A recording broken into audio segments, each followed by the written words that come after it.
You are welcome in our channel. हमारे channel में आपका स्वागत है। आज हम यूपीएससी यानी यूनियन पब्लिक सर्विस कमीशन के बारे में कुछ डिटेल मालूमात आपके सामने देने वाले हैं, जिसमें एजुकेशन क्वालिफिकेशन यूपीएससी का एग्ज़ाम देने के लिए क्या होना चाहिए, उसका एज क्राइटेरिया क्या होता है, एग्ज़ाम का तरीक़ा क्या है, इन सारी चीज़ों के ऊपर हम आज इस वीडियो में डिस्कस करेंगे। तो सबसे पहले एलिजिबिलिटी क्वालिफिकेशन जो है वो ग्रेजुएशन होना ज़रूरी है। एनी ग्रेजुएट, चाहे आप बीएससी हो, चाहे आप आर्ट के ग्रेजुएट हो, चाहे आप साइंस के ग्रेजुएट हो, चाहे आप इंजीनियरिंग ग्रेजुएट, मेडिकल ग्रेजुएट या फिर कोई मैनेजमेंट की डिग्री आपके पास हो, तो ये एग्ज़ाम आप उस एग्ज़ाम को देने के लिए एलिजिबल है। कोई मार्क्स कितने होना चाहिए, 50% होना चाहिए, 60% होना चाहिए, ऐसा कोई क्राइटेरिया नहीं होता है। सिर्फ जो है आप डिग्री होल्डर हो, आपके पास डिग्री हो, तो आप इस एग्ज़ाम को देने के लिए एलिजिबल हो जाए। दूसरा क्राइटेरिया एज का होता है कि आपकी एज ओपन कैंडिडेट के लिए 21 से 32 साल तक, ओबीसी के लिए 21 से 35 साल तक और एससी कैंडिडेट के लिए 21 से 37 साल तक होता है। और फिजिकल हैंडीकैप कैंडिडेट के लिए इस हर एक कैटेगरी में 10-10 साल बढ़ाकर मिलते हैं। इसके बाद हम यूपीएससी एग्ज़ाम किस तरह होते हैं, उसका पैटर्न क्या है, उसका तरीका क्या है, उसके बारे में कुछ डिस्कशन करेंगे।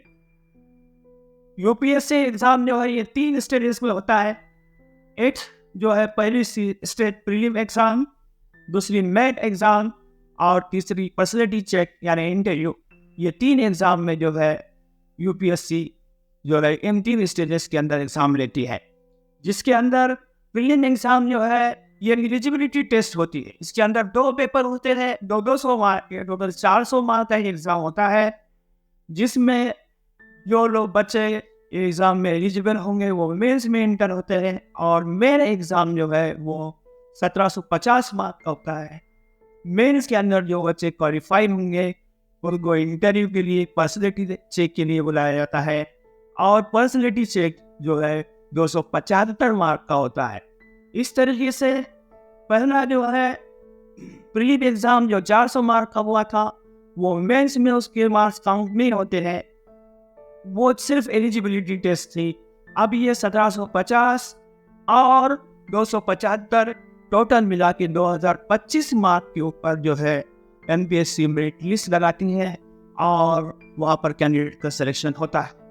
जैसे कि हम देखेंगे 2023 का जो यूपीएससी का एग्ज़ाम हुआ था, उसके एग्जाम्पल लेकर हम देखेंगे कि 2023 के एग्ज़ाम में प्रीलिम्स एग्ज़ाम जो है 13 लाख बच्चों ने दिया था, जिसमें जो है इन 13 लाख बच्चों में से मेंस एग्ज़ाम के लिए 14,624 बच्चों को क्वालिफाई किया गया था, और इन 14,624 बच्चों ने मेंस एग्ज़ाम लिखा, और उसमें से 1255 लोगों को जो है फाइनल सिलेक्शन 1255 लोगों का किया गया था।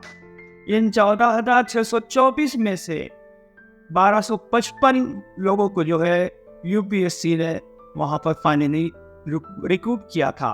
इस तरीके से जो है ये सारा जो है कि एज क्राइटेरिया, एग्जामिनेशन पैटर्न और किस तरह जो है कंपटीशन होता है, इसके बारे में हमने जानकारी हासिल की। इसके बाद हम यूपीएससी के द्वारा भरे जाने वाले पोस्ट को कौन कौन से होते हैं, इसके बारे में मालूमात हासिल करें। जब हम यूपीएससी का नाम लेते हैं तो हमें सिर्फ 2-3 पोस्ट के बारे में ही मालूम है, लेकिन ऐसा नहीं है। यूपीएससी जो है अलग अलग 24 पोस्टों के लिए जो है यह एग्ज़ाम लेती है। जो अभी इस एग्ज़ाम के बारे में हमने डिस्कस किया है, इसके थ्रू, इसके ज़रिए जो है 24 पोस्ट भरे जाते हैं, जिसमें पहली जो कैटेगरी है वो ऑल इंडिया सर्विसेज की है। दूसरी जो कैटेगरी है सेंट्रल सर्विसेज ग्रुप ए की है, और तीसरी जो कैटेगरी है वो सेंट्रल सर्विसेज ग्रुप बी की होती है। जिस तरह हम देखेंगे कि ऑल इंडिया सर्विसेज में दो पोस्ट होते हैं। एक जो है IAS इंडियन एडमिनिस्ट्रेटिव सर्विस, जिसके जरिए जो है डिस्ट्रिक्ट कलेक्टर, जिसको हम DM भी कहते हैं, ये हर जिले में जो जिला अधिकारी का जो कार्यालय होता है, ऑफिस होता है, वहाँ पर डिस्ट्रिक्ट कलेक्टर की जो पोस्ट होती है, ये UPSC की पहली पोस्ट है जिसको हम IAS कहते हैं। UPSC की जो दूसरी पोस्ट है वो IPS की पोस्ट होती है, जिसे इंडियन पुलिस सर्विस भी कहा जाता है। जिला लेवल पर पुलिस की जो ऑफिसर है, जिसमें सुपरिटेंडेंट ऑफ पुलिस, ये जो मेन ऑफिसर होता है जिला लेवल का, ये UPSC की सेकंड पोस्ट है, जो SP सुपरिटेंडेंट ऑफ पुलिस की होती है, जो UPSC द्वारा भरी जाती है। इसके बाद UPSC द्वारा भरी जाने वाली सेंट्रल सर्विस ग्रुप ए, इसके बारे में हम डिस्कशन करेंगे, जिसमें पहली पोस्ट जो है IFS इंडियन फॉरेन सर्विस की होती है। इंडिया की जो एक्सटर्नल अफेयर मिनिस्ट्री है, उसके द्वारा इंडिया के प्रतिनिधि, एम्बेसडर्स बहुत सारे कंट्रीज में होते हैं। उसी तरह मिनिस्ट्री के अंदर भी जो ऑफिसर होते हैं, ये IFS इस पोस्ट के जरिए भरे जाते हैं। दूसरी पोस्ट इंडियन ऑडिट सर्विस की है, जिसमें जो है इंडिया के ऑडिट्स को जो है मेंटेन करने का काम किया जाता है। उसी तरह इंडियन सिविल अकाउंट सर्विस भी जो है, वो भी जो है ऑडिट से रिलेटेड, अकाउंट से रिलेटेड सर्विस होती है। इसके बाद चौथी जो पोस्ट है इंडियन कॉर्पोरेट लॉ सर्विस, जिसके अंदर इंडिया में जितने भी कॉर्पोरेट हैं वो कॉर्पोरेट मिनिस्ट्री के अंदर आते हैं, और कॉर्पोरेट मिनिस्ट्री के अंदर ही ये पोस्ट होती है। इसके जरिए जो है कॉर्पोरेट को किस तरह मैनेज करना है, ये सारे काम जो है वहाँ पर इस पोस्ट के जरिए किए जाते हैं। उसके बाद डिफेंस अकाउंट सर्विस की एक पोस्ट होती है, जिसको जो है भारतीय रक्षा लेखा सेवा भी कहा जाता है।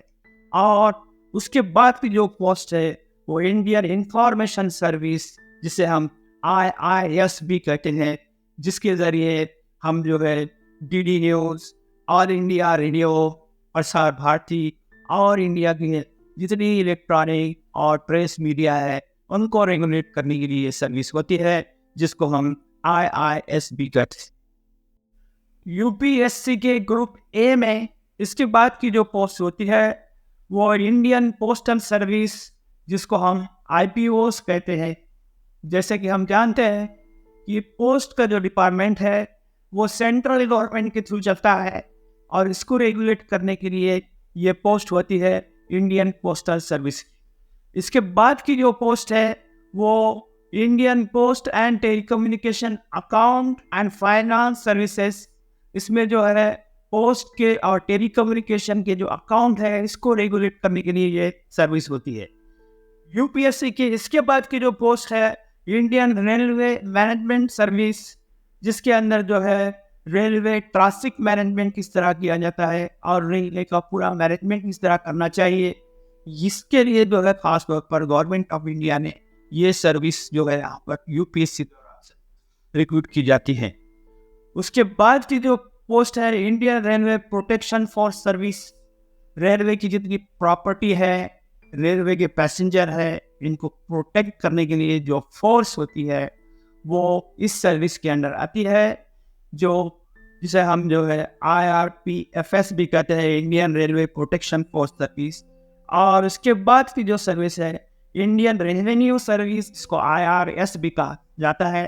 इसका जो है relation direct and indirect tax से होता है, ये टैक्सेशन की जो है सर्विस है। और उसके बाद ग्रुप A में जो है सबसे आखिर में जो सर्विस है वो इंडियन ट्रेड सर्विस, जिसको हम ITRS भी कहते हैं। और इसमें जो है इंडिया के जो है इंटरनेशनल ट्रेड और इंडिया के ट्रेड, इसको रेगुलेट करने के लिए जो है ये सर्विस होती है। UPSC के ग्रुप A के बाद जो ग्रुप B की सेंट्रल सर्विसेज होती है, उसमें पहली पोस्ट जो है armed forces headquarter civil services, इसकी पोस्ट होती है, जिसको हम AFHCS भी कहते हैं। ये मिनिस्ट्री ऑफ डिफेंस के अंडर में ये पोस्ट आती है। उसी तरह दूसरी जो पोस्ट है वो दिल्ली अंडमान और निकोबार सिविल सर्विसेज की पोस्ट, और उसके बाद की जो पोस्ट है वो दिल्ली अंडमान निकोबार पुलिस सर्विसेज की पोस्ट होती है, जिसमें ये जो यूनियन टेरिटरीज है इसकी सिविल सर्विसेज और पुलिस सर्विसेज ये दोनों को जो है मैनेज करने का काम इन दो पोस्टों के जरिए किया जाता है। उसके बाद जो है पांडिचेरी सिविल सर्विसेज जिसको हम पीएस कहते हैं और पांडिचेरी पुलिस सर्विसेज पीपीएस कहते हैं, ये दो सर्विसेज भी जो है पांडिचेरी की जो है सिविल और पांडिचेरी की जो है पुलिस सर्विसेज को मैनेज करने के लिए ये दो पोस्ट जो है यूपीएससी द्वारा क्रिएट किए जाते हैं। इस तरह जो है हमने यूपीएससी का ये पूरा सफ़र हमने यहाँ पर देखा। हमें देखा कि इंसान किस तरह होता है, एलिजिबिलिटी क्राइटेरिया क्या है, किस तरीके का कंपटीशन होता है, कौन कौन सी पोस्ट होती है, इन सारे के बारे में इस वीडियो के अंदर हमने डिस्कशन किया है। सभी बच्चों से, सभी स्टूडेंट से मेरी गुजारिश है कि इसके लिए स्पेशल प्लानिंग कीजिए। ये जो एग्ज़ाम है दुनिया का सबसे टफेस्ट एग्ज़ाम कहा जाता है यूपीएससी के एग्ज़ाम को। ये मुश्किल है लेकिन हमारे लिए नामुमकिन कोई चीज़ नहीं है।